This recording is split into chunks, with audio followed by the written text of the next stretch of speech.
Hey everyone, welcome back to my channel. इससे पहले हम लोग 3 क्लासेस कर चुके हैं सीडीपी की, और जो लास्ट क्लास थी हमारी डेवलपमेंट के ऊपर थी। और आज जो हमारी क्लास है वो हमारी ओल्ड टीचिंग मेथड्स के लिए है। लास्ट जो था हमारा प्रिंसिपल ऑफ डेवलपमेंट पे हमने किया था।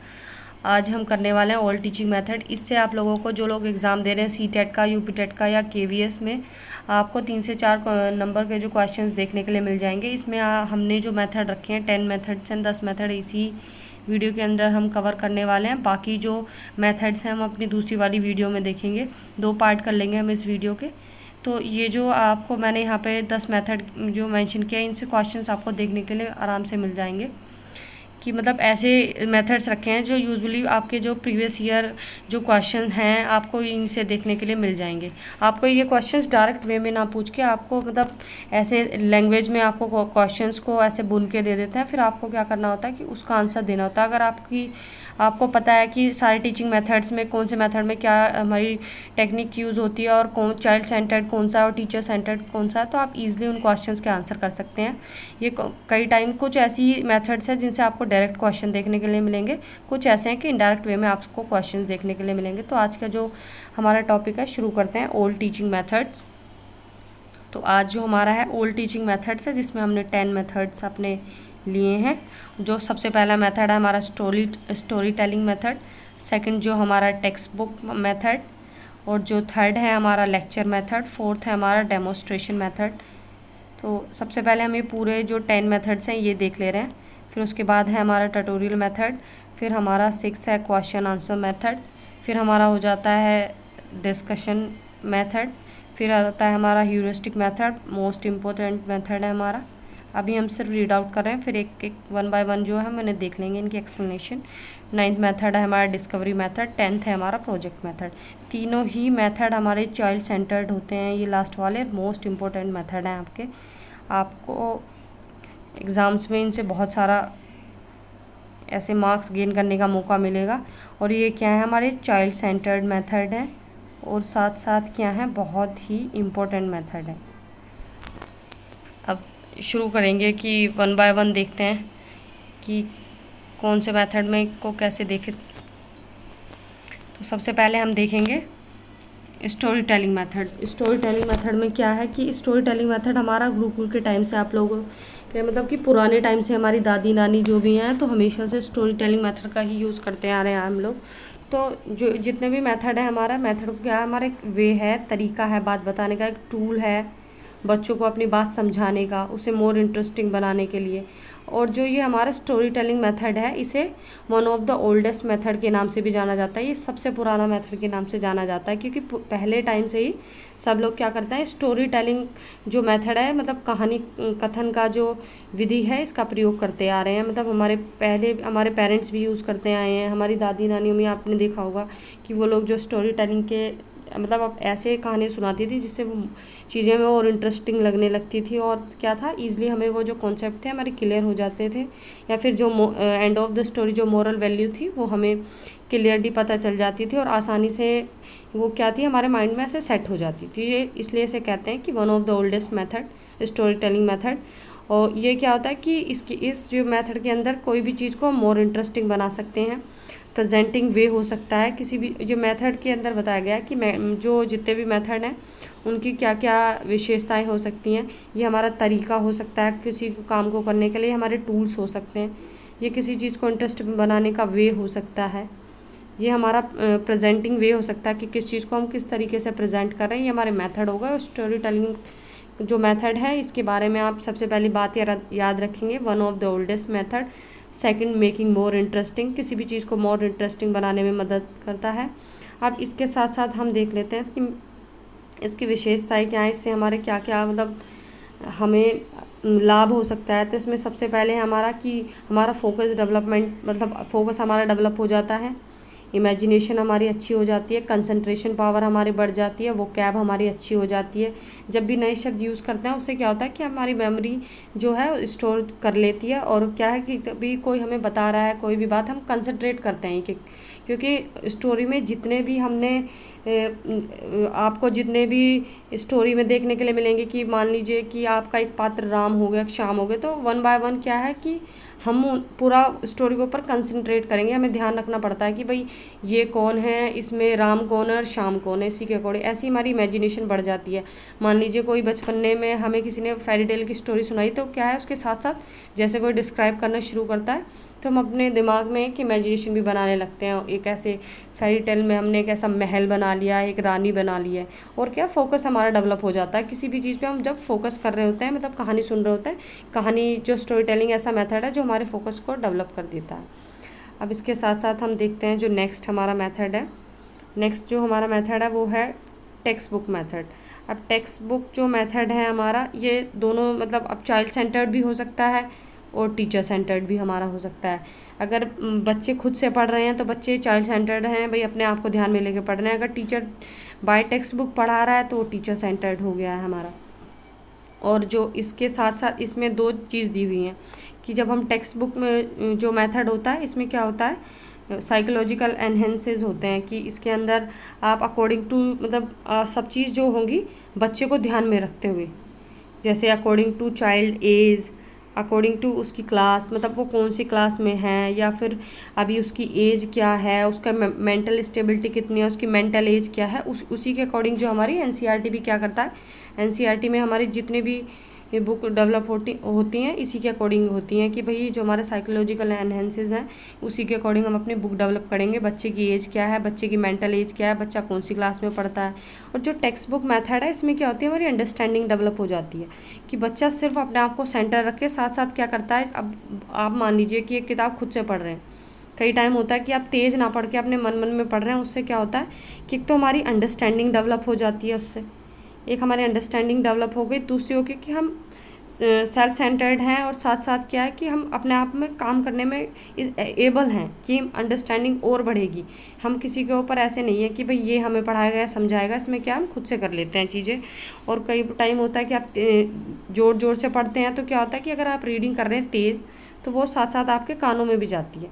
इससे क्या होता है, आपकी प्रोनाउंसिएशन अच्छी होती है, आपकी लिसनिंग पावर, अगर आप सुनते हैं ना किसी चीज़ को तो उससे क्या होता है कि आपकी स्पेलिंग या तो आपकी स्पेलिंग्स हों या फिर आपकी प्रोनाउंसिएशन हो, इससे क्या होती है, इम्प्रूव हो जाती है। और जैसे यहाँ अगर आप धीरे धीरे पढ़ रहे हैं तो आपकी अंडरस्टैंडिंग डेवलप होती है। तो जो हमारा टेक्स्ट बुक मेथड है तो इसमें क्या है हमारी, एक तो हम ध्यान में रखते हैं कि साइकोलॉजी एनहेंसेस देखते हैं, दूसरा हमारे रीडिंग के पर्पस में जैसे हम रीडिंग कर रहे होते हैं बुक को, टेक्स्ट बुक मेथड को सेंटर्ड रख के उससे हमारी क्या क्या चीज़ डेवलप हो जाती हैं कि एक तो हमारी लिसनिंग पावर अच्छी हो जाती है, वोकैब अच्छी हो जाती है, अंडरस्टैंडिंग हमारी अच्छी हो जाती है, हम सेल्फ सेंटर्ड हो जाते हैं, और साथ साथ ही हमारी कैसे बनती है according to child age, class और mental age. I hope guys आपको दोनों मेथड अच्छे से समझ आए होंगे। आगे देखते हैं जो थर्ड मेथड है हमारा लेक्चर मेथड। लेक्चर मेथड को हम चॉक एंड टॉक मेथड के नाम से भी जानते हैं, क्योंकि हम इस पे ब्लैक बोर्ड में अब ज़्यादातर ये जो लेक्चर मेथड होता है ये होता है टीचर सेंटर्ड। इसमें टीचर बोल रहा होता है और बच्चे क्या हो जाते हैं। इसमें थोड़ा सा इसका डिसएडवांटेज ये भी है कि इसमें बच्चा थोड़ा पैसिव लर्नर हो जाता है, बच्चा सिर्फ सुन रहा होता है, थोड़ा एक्टिव नहीं रह पाता। ये आपके ऊपर डिपेंड है, अगर आप चाहें तो उससे कुछ क्वेश्चंस पूछ के उसे इंटरेस्टिंग कर सकते हैं, उसका इन्वॉल्वमेंट कर सकते हैं। तो इसके दो नाम हैं, एक चॉक एंड टॉक मेथड, एक ट्रेडिशनल मेथड के नाम से इसे जाना जाता है। अब ये विधि भी हमारी बहुत पुरानी विधि है, गुरुकुल टाइम से चली आ रही है, ठीक है। और ये क्या होता है कि सिस्टमेटिक वे में आप आराम से इसे कर सकते हैं कि भाई 1 बाय 1 एक स्टेप लेकर। और ये लेक्चर मेथड जो होता है बहुत चीप होता है, बहुत सस्ते में आप इसे अरेंज कर सकते हैं। और क्या इम्प्रेसिव एक मेथड है, शॉर्ट टाइम में ज़्यादा लोगों के लिए। मान लीजिए कि आपकी बहुत बड़ी गैदरिंग है तो आप अगर इकट्ठे भी 200-300 लोग बैठे हैं तो वहाँ पे आप लेक्चर मेथड प्रेफर कर सकते हैं, अपनी बात को कम टाइम में ज़्यादा लोगों तक पहुँचा सकते हैं। अब जैसे लेक्चर मेथड है, लेक्चर मेथड में बहुत सारे डिमेरिट्स आपको देखने के लिए मिलेंगे, जैसे कि लेक्चर मेथड बोरिंग हो जाता है, अब बच्चे टायर्डनेस फील करने लगते हैं, या फिर कोई भी गैदरिंग है टायर्डनेस आपको दिखेगी। और लर्निंग बाय डूइंग से ये बहुत दूर होता है, आप इसमें लर्निंग बाय डूइंग नहीं देखते हैं। लर्निंग बाय डूइंग में क्या होता है कि लोग करके सीख रहे होते हैं, और यहाँ पे क्या कर रहे होते हैं कि डूइंग से बहुत दूर आपको ये लेके चला जाता है। इसमें आप पैसे जो स्टूडेंट्स हैं आपके वो पैसिव लर्नर हो जाते हैं। और ये क्या है, चाइल्ड सेंटर्ड नहीं होता है, ये टीचर सेंटर होता है। बच्चा आपका एक्टिव लर्नर ना हो के पैसिव लर्नर हो जाता है। और जो अगर जैसे कोई बच्चा पैसिव लर्नर में इसमें होता है कि सर आप बैठे बैठे आपकी बातें सुन रहा है, आपको नहीं भी पता हो तो कि बच्चा समझ रहा है या फिर बच्चे सो गए हैं, समटाइम आपको पता भी नहीं चलता। तो ये इसके डीमेरिट्स में यही आते हैं कि टीचर सेंटर्ड हो जाएगा, पैसिव लर्नर हो जाएगा, बोरिंग हो जाएगा ये थोड़ा। लेकिन आप चाहें तो इसे थोड़ा इंटरेस्टिंग कर सकते हैं, जैसे कि आप किसी क्वेश्चंस पूछ सकते हैं, स्टूडेंट से आपको क्वेश्चंस पूछ लीजिए, या फिर आप कोई भी पिक्चर्स दिखा के आपको इसे इंटरेस्टिंग कर सकते हैं। तो ये आपके ऊपर डिपेंड करता है। लेकिन अगर आपको सीटेट या कोई भी एग्ज़ाम में क्वेश्चंस आपको पूछा जाता है, आपको उसी के अकॉर्डिंग देखना है कि अगर लेक्चर मेथड कैसा मेथड है, चॉक एंड टॉक मेथड है, ट्रेडिशनल मेथड है, एक लॉजिकल मेथड होता है, और इसमें टीचर सेंटर्ड है, बहुत चीप है, मेजरली यूज़ होने वाली जगह होती है कि शॉर्ट टाइम में ज़्यादा लोगों तक अपनी बात कन्वे करनी हो, तो आप लोग इसी मेथड को प्रेफर करेंगे। और गुरुकुल टाइम से चलता आ रहा है, बहुत ही ओल्डेस्ट मेथड है। लेकिन अगर बात की जाए one of the oldest method, वो हमारा स्टोरी टेलिंग ही रहेगा। आई होप गाइज आपको ये समझ आया होगा। आगे बढ़ते हैं। आगे हमारा डेमोस्ट्रेशन मेथड है। डेमोस्ट्रेशन मेथड ज़्यादातर आप लोगों को साइंस जैसे सब्जेक्ट में देखने के लिए मिलेगा कि जैसे बहुत सारी ऐसी जगह होती है जहाँ पे बच्चे नहीं आ सकते हैं, नहीं जा सकते हैं, जैसे वॉल्केनो हो गया या सोलर सिस्टम हो गया, वहाँ पे हम जा तो सकते नहीं हैं। तो वहाँ पे हम क्या करते हैं, डेमोस्ट्रेशन। मान लीजिए हमने ऐसे बना के बच्चों को दिखा दिया, यहाँ से निकलता हुआ ये बच्चे छोटे छोटे, जैसे हम 7th 8th क्लास में प्रैक्टिकल में हमें ये मिलते भी हैं टास्क कि आपको ये बनाना है, वो बनाना है। तो इससे क्या होता है, सोलर सिस्टम में हम क्या करते हैं कि बाय वीडियो, कोई भी वीडियो से हमने बता दिया है कि ये ऐसे होगा, ऐसे होगा। तो इससे क्या होगा कि भाई हमने सबकी जगह बता दी है कि कितने प्लैनेट्स हैं। तो ये क्या हमें डेमोस्ट्रेशन है, बाय डेमो हम बता दे रहे हैं बच्चों को, रेदर देन कि हम वहाँ ले जाके दिखाएं, क्योंकि वहाँ ले जाना आपका पॉसिबल नहीं हो पाता है। उसके बाद आता है हमारा ट्यूटोरियल मेथड, जो 5th मेथड है हमारा। इसमें क्या होता है, होमोजीनियस और हेट्रोजीनियस। होमोजीनियस में होता है कि जो लोग सिमिलर होते हैं, एक जैसे, जैसे यहाँ पे सब एक जैसे हैं। और हेट्रोजीनियस में क्या होता है, अलग अलग टाइप के, जैसे यहाँ पे कोई ट्रायंगल हो गया, कोई सर्कल हो गया, रेक्टेंगल हो गया, यहाँ पे सारे सर्कल हैं। तो ये हमारा होमोजीनियस या हेट्रोजीनियस। तो जो ट्यूटोरियल मेथड होता है उसमें होता है कि भाई आप कहीं से वो सेम चीज़ें देख के उन्हें अप्लाई कर लीजिए, कि इन्हें 2 कैटेगरी में डिवाइड कर देते हैं, होमो को और हेट्रोजीनियस को। होमो में सब सेम रहने वाले हैं, हेट्रो में सब डिफरेंट रहने वाले हैं। आगे बढ़ते हैं। आगे जो हमारा नेक्स्ट मेथड है, 6th मेथड जो है हमारा, ये है हमारा क्वेश्चन आंसर मेथड। ये हमारा नॉर्मली क्लास में बहुत ज़्यादा यूज़ होता है, और इसका ये जो दिया है, ये सुकरात का दिया हुआ है, सोक्रेटिस का दिया हुआ है। ये हमारा चाइल्ड सेंटर्ड मेथड होता है। इसमें बच्चों को सेंटर में रख के, वो टीचर सेंटर्ड मेथड होता है। बच्चे अपने अकॉर्डिंग क्या करता है, क्वेश्चन पूछ रहा होता है बच्चों से। और ये जो क्वेश्चन आंसर मेथड है, अगर हम अपना लेक्चर मेथड के साथ इन्वॉल्व कर देते हैं तो हमारा लेक्चर मेथड थोड़ा इंटरेस्टिंग हो जाता है। लेकिन आप लोगों को ध्यान रखना है, सीटेट में जो आप आंसर करेंगे वो आपके लेक्चर मेथड को ध्यान में रखते हुए करेंगे, ये नहीं कि आप कैसे उसे फैसिलिटेट कर सकते हैं। आगे इसमें क्या है कि टीचर सेंटर्ड होता है। क्वेश्चन आंसर सबको पता है मेथड में क्या होता है कि टीचर क्वेश्चन पूछ रहा है बच्चों से, फिर बच्चे उसे रिप्लाई कर रहे हैं, जैसे बच्चों ने क्लास में जैसी भी अंडरस्टैंडिंग बिल्डअप हुई है उसी के अकॉर्डिंग। आगे हम देखते हैं। आगे हमारा है डिस्कशन मेथड। डिस्कशन मेथड में क्या होता है कि ओपन एंडेड हमारे क्वेश्चंस होते हैं। इसमें हमारी लीडरशिप डेवलप हो जाती है और जो हमारी टॉलरेंस है वो बढ़ जाती है। कि डिस्कशन मेथड का सबसे अच्छा एग्जांपल है कि डिबेट्स, जब हम लोग किसी भी डिबेट में बैठ रहे होते हैं तो हमारी क्या है कि टॉलरेंस बढ़ जाती है, कि सामने वाला कुछ भी पॉइंट रख सकता है, तो उसमें हमें हाइपर नहीं होना है, कामली सोचना, फिर उसके बाद हम रिप्लाई करते हैं। हमारा लीडरशिप जो हमारी इंक्रीज़ हो जाती है डिस्कशन मेथड में, क्योंकि ये डिस्कशन मेथड मोस्टली आपको ग्रुप में देखने के लिए मिलेगा और ओपन एंडेड क्वेश्चंस होते हैं कि आपके क्वेश्चंस का आंसर आप ऐसे नहीं कर सकते हैं येस और नो, आपको पूरा डिस्क्राइब करना होता है कि आप इस बारे में क्यों सोचते हैं, और अगर आप ऐसा सोच रहे हैं तो उसका रीज़न क्या है। तो डिस्कशन मेथड क्या करता है, हमें ओपन एंडेड क्वेश्चन के साथ हमें जाने देता है, मतलब कि आप किसी चीज़ के बारे में जो सोचते हैं आपको फुल फ्रीडम है, आप फ्रीडम के साथ अपना ओपिनियन रख सकते हैं, आप में लीडरशिप क्वालिटी डेवलप होती है और टॉलरेंस जैसी चीज़ें क्या हैं आप में बढ़ जाती हैं, आप किसी भी चीज़ को टॉलरेट ईजिली कर लेंगे, लीडरशिप आप में डेवलप हो जाएगी, और क्या आपका थॉट प्रोसेस जो है वो थोड़ा इंक्रीज़ हो जाएगा। आगे है हमारा ह्यूरिस्टिक मेथड, फिर है प्रोजेक्ट मेथड, और लास्ट वन है हमारा डिस्कवर मेथड। मैं बता दूं गाइस, ये तीनों ही जो हैं हमारे चाइल्ड सेंटर्ड हैं और बहुत ही इम्पोर्टेंट हैं। तीनों बहुत इंपॉर्टेंट मेथड है, ह्यूरिस्टिक मेथड, प्रोजेक्ट मेथड और डिस्कवरी मेथड। तो इसमें सबसे पहले हम क्या देखेंगे, ह्यूरिस्टिक देखेंगे।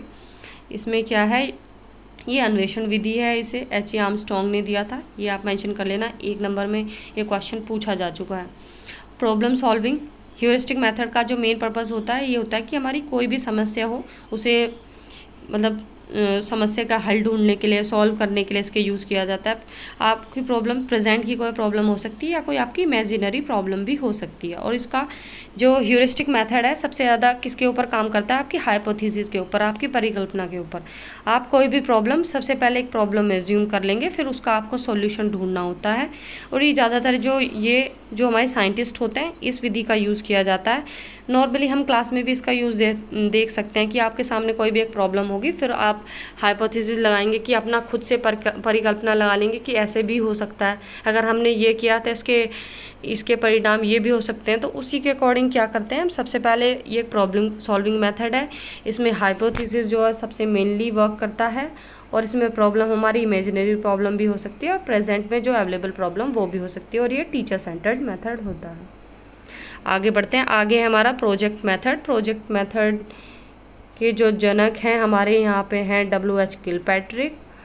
और इसमें क्या है, ये एक प्रोग्रेसिव एजुकेशन के ऊपर काम करता है, ग्रुप वर्क के ऊपर काम करता है, प्रैग्मेटिज्म के ऊपर काम करता है, मतलब प्रैक्टिकल चीज़ों के ऊपर काम करता है। जो ग्रुप मेथड होता है हमारा ज़्यादातर, वो प्रोजेक्ट मेथड जो होता है हमारा मेनली ग्रुप में ही काम करता है, कि ग्रुप में आपको बच्चों को डिवाइड कर देते हैं। और ये क्या हमारा प्रोग्रेसिव एजुकेशन के ऊपर हमारा काम करता है कि प्रोग्रेस करो, और साथ साथ में इसमें क्या होता है कि हम टीम वर्क से हम इसमें काम ले रहे होते हैं। और ये हमारी प्रैक्टिकलिटी के ऊपर होता है कि प्रैक्टिकली इसमें चीज़ें आपको ज़्यादा देखने के लिए मिलती हैं, और ये टीचर सेंटर्ड होता है। आगे जो हमारा है डिस्कवरी मेथड। तो डिस्कवरी में क्या होता है कि पुरानी कुछ चीज़ों की खोज, डिस्कवरी से आप सबको पता है डिस्कवरी का मतलब खोज करना होता है। तो जो हमारी ये सामाजिक विज्ञान है, सोशल साइंस में ये देखने के लिए मिलता है, हमारे पास्ट की जो चीज़ें हैं उसके बारे में ये रिसर्च करता है। ये ब्रूनर का दिया हुआ है, इसके जनक ब्रूनर हैं। और लास्ट में जो ये गाइस मैंने एक नोट लिखा हुआ है, पॉलन और डेंकन जो है कि इन्होंने प्रॉब्लम सॉल्विंग कहा है ह्यूरिस्टिक मेथड को। तो ये आपको ये क्वेश्चन पूछा जा सकता है, ह्यूरिस्टिक मेथड को प्रॉब्लम सॉल्विंग किसने कहा है। पॉलन और डेंकन का नाम आप बता सकते हैं, इट्स इम्पोर्टेंट। तो गाइज आप इसे 1 नंबर में आपको देखने के लिए मिल सकता है। बाकी ये जो तीनों मैंने बताए हैं, एक डिस्कवरी मेथड है आपका, एक प्रोजेक्ट मेथड है, इनके जो जनक हैं तीनों वो, और ह्यूरिस्टिक मेथड के, इन तीनों के, और तीनों ही चाइल्ड सेंटर्ड हैं। ये आप मतलब पूरा जितना मैंने कराया है उसे पूरे ध्यान से देख लीजिएगा, क्योंकि इससे क्वेश्चंस आपको देखने के लिए मिल जाएंगे एग्ज़ाम्स में। आई होप गाइज आपको सारे मेथड समझ आ गए होंगे जो 10 मैंने बताए हैं। अगर आपको अभी भी कोई प्रॉब्लम है या फिर कुछ ऐसा है कि आपको पूछना, तो you can ask me in comment box. Thank you so much guys. If you like this video please do like and subscribe. Thank you.